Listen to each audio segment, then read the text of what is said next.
Just own nothing and be in constant debt. I'll say one more thing. I did that interview with Bill Moreland. It's still not up, I apologize. But Bill Moreland is a bank regulator. He used to work as a risk officer at a major bank, which would mean he would look at the bank's books to make sure they were not taking undue risk with their loans. And he said this is how banks think about debt. You are a cup. And what they want to do is fill you up just to the brim with debt. It's like as a monthly payment. So like, let's say you make $5K a month. What they want to do is they want to have your $700 car payment.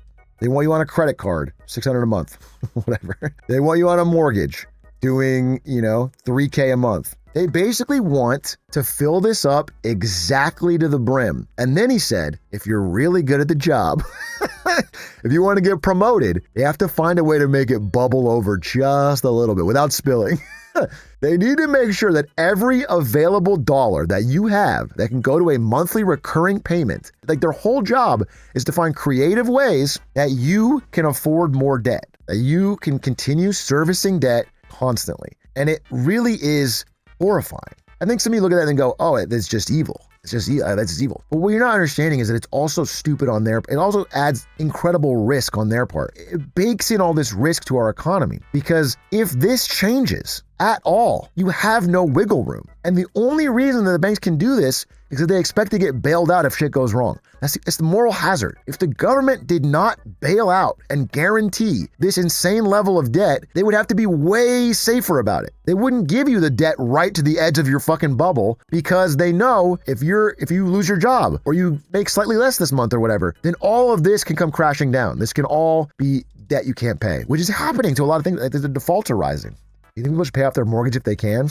Mortgage interest is less than investment returns on average. Feels like you should pay down the debt if you can, but mathematically it makes more sense. If you have a 30-year mortgage, it depends on the interest rate that you're paying every month. If you have like a 2% interest rate, you should not pay that down. You have an incredible deal. You have a 3% or a 4%, I wouldn't pay it down. Once you get above like 6, you could make the strong case that paying it down is a smart thing to do because that's a greater return than a US Treasury. So when you're paying that debt down, you're basically guaranteeing 6% return. That's 6% interest you're not paying. What is paying it down? I'll explain it. These might seem like simple questions. Please ask them. I think most young people don't know enough about mortgages. So let's say you owe $500K on a house. You got to fill this bar up and there's some interest on top. Every month you'll make your payment. So some part of the payment goes to interest for borrowing the money and some part goes to actually owning a piece of the house. So early on, most of your payments go to interest. But let's say like you're paying $3K a month or whatever. You pay $3K a month. 15% of that goes to actually owning the house. And it starts adding up. You start getting more actual ownership of the house. And this goes to interest. And as your payments go on, you get more and more of it towards the principal and less to the interest. What you can do is ahead of time, you can pay more than your monthly payment and just pay purely to this. If you'd like to, if you had extra 5K or whatever, you could just dump it into this and start getting this because your interest is only on this remaining part. The interest is on what's left. So the more you pay this down, the less interest you're paying in total. That's the idea. And because it's based on your interest rate you did when you signed up. So if I got this loan at a 6% interest rate, then everything I pay off early, it's like I'm earning 6% on that money. But what most people say, because most people have interest rates that are like 2%. So rather than take this 5K and put it here and save a little money here, you take the 5K and put it into the stock market, or you put it into treasuries, or you put it in something else that earns more than 2%. That's totally fine. Paying down your house early really depends on whether you value the financial freedom and peace of mind of reducing debt. But the purely mathematical smart thing to do is usually to not pay down more than the minimum and put it into something that has a return. That's the general accepted thing. I'm of the opinion that, there's a lot of benefit in like building this equity, reducing your interest payments, making progress. It's guaranteed. You feel more like you have ownership. Paying this off eventually is going to feel great. There's different sides to it, right? Does interest only accrue from the start of the loan? If you pay it off instantly, there's no interest accrued? Yeah. I mean, if you bought a house in cash, there's no interest. If you take out a loan and then pay it off instantly, there's essentially no interest. Yeah. The interest is the cost you pay for borrowing the money. You don't have the money. They're giving it to you. So they're charging you a fee, basically. That's the interest. If you go the full 30-year loan, you're paying the maximum amount of interest. Is it different for me to pay my student loans if I have a less than 6% interest rate for the same logic as this? It's the same logic.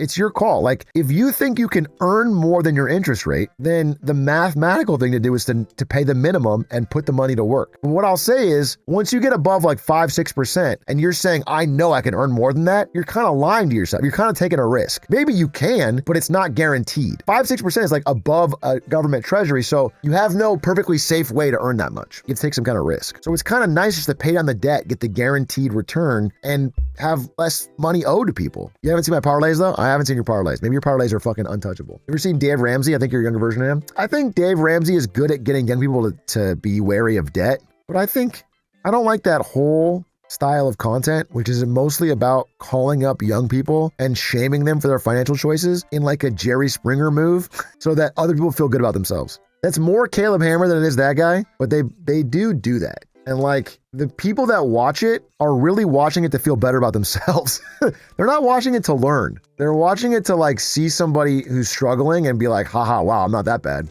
He said he wouldn't take a 0% interest billion-dollar loan because all debt is bad. Yeah, that's just stupid. I get his greater point. Yeah, I think, society, like I'm saying like this, like if you go back to the drawing, I don't have the cup drawing anymore, but if you go back to the drawing of the cup, in a society where there's like massive banks and student loans and credit cards and BNPL and all these things trying to fill up your cup to the top and get you to take as much debt as possible, a Dave Ramsey is a nice antidote, even if I don't like the way he says it, people to realize that like this is bad. Like, you shouldn't be trying to maximize your amount of debt you can afford a month. You want to have a big buffer room. Some debt's okay. Like, like if it's investing in yourself, if you're taking on some debt to take a class or learn or get a degree, like these things can work, but you want to try to minimize. So you got a buffer room. I'm investing in a $20 buy now, pay later burrito.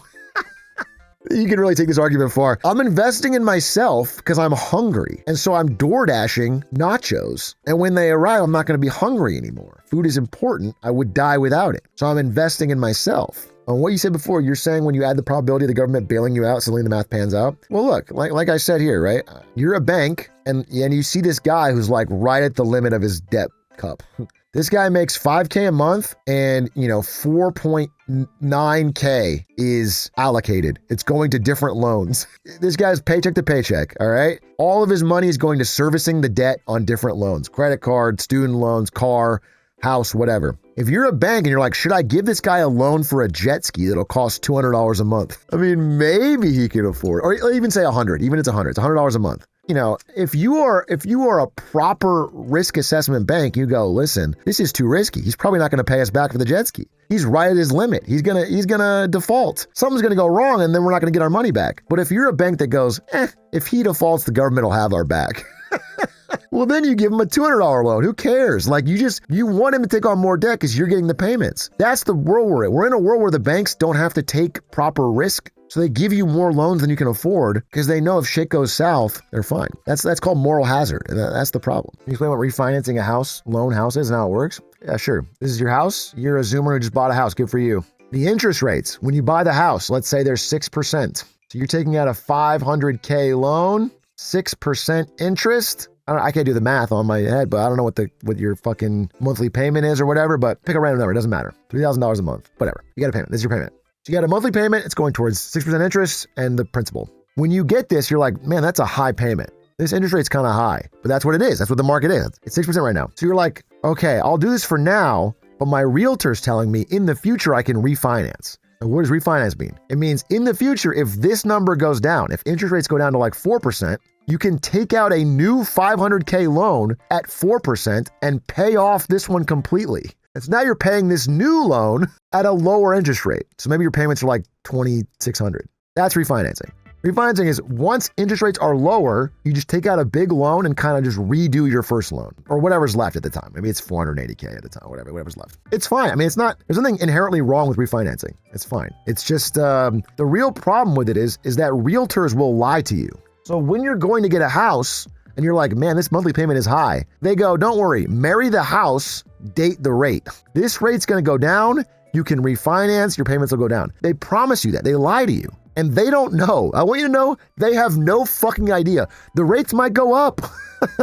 If you hear marry the house, date the rate, or you can easily refinance, just know they are lying through their teeth because they get a cut of this sale and they just want you to get the deal done. Just no. I mean, the rates could go down and you could refinance it. People need to do that. That's what they're trying to do. In fact, what they're trying to do right now is add a 50-year mortgage so you can refinance your 30-year into a 50-year and get your payments down. When you refinance your house, do you lose your equity in it? No.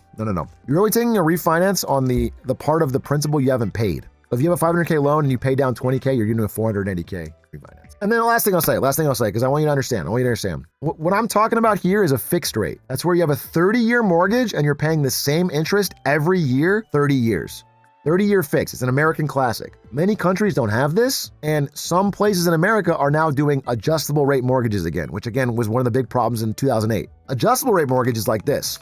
It's like, hey, you need a $500K loan. This payment is too high. But we're going to give you a $500K loan, and the first 3 years will be 2% interest, or 1% interest, or 0% interest. You'll have very low payments for the first 3 years. You'll pay $1,200. You'll pay nothing. You'll pay really low. And then after 3 years, it'll adjust up to the market rate, whatever that is. But don't worry, by then it's going to be low. Don't worry. And what happens with adjustable rate mortgages is that people get them and they can make the payments fine and dandy for the first year, 2 years, whatever long the arm lasts. Usually it gets a 2 year adjustable rate mortgage. And then all of a sudden, it spikes up to the actual rate, 6%. And their payment goes from $1,200 to $3K. And they can't afford it. And all of a sudden, it's fucking chaos. All of a sudden, they're screwed. And then they have to kind of try to sell the house to get out of the money. And everyone's trying to sell at the same time and the prices come down. That's like 2008. This happens a lot with cars. A lot of you have probably been faced with a possible car loan where they go like 0% down, 0% APR for the first 24 months or whatever. And basically what it is like you can buy the car for like no money and no payment. It doesn't kick in for 12 months, 16 months, whatever. And then when it kicks in, suddenly you have this big payment you weren't thinking about, but they've already got you. You're already contracted. They don't care. I don't know. We covered a lot of mortgage stuff today, but I think it's cool for you guys to know. I think that's good. Go back to playing games, anime boy. Can you imagine I was streaming this whole thing on Sea-Dog's channel? They'd be like, what the fuck is going on? I've been talking about mortgages for fucking an hour and a half.